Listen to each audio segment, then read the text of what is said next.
The వో of God. ఈ video చివరి వరకు చూడండి. దేవుని ఆశీర్వాదాలు పొందండి. దేవుని నామములో మీకు నా హృదయపూర్వక వందనములు. మిమ్మల్ని మీ కుటుంబమును దేవుడు బహుగా ఆశీర్వదించునుగాక. ఈరోజు మీ రాకపోకలి యందు మీరు చేసే ప్రతి పనిలోనూ దేవుడు మీకు తోడుగా ఉండునుగాక. మీరు ఊహించిన అద్భుతాలు, ఆశ్చర్యకార్యాలు ఈరోజు మీ దేవుడు మీ జీవితంలో చేయునుగాక.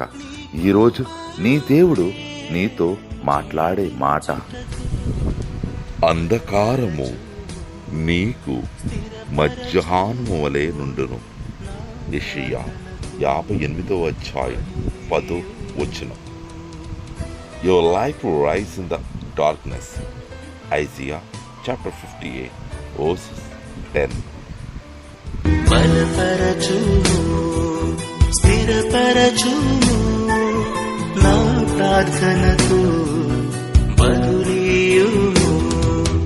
లోకాశల వైపు చూడకుండా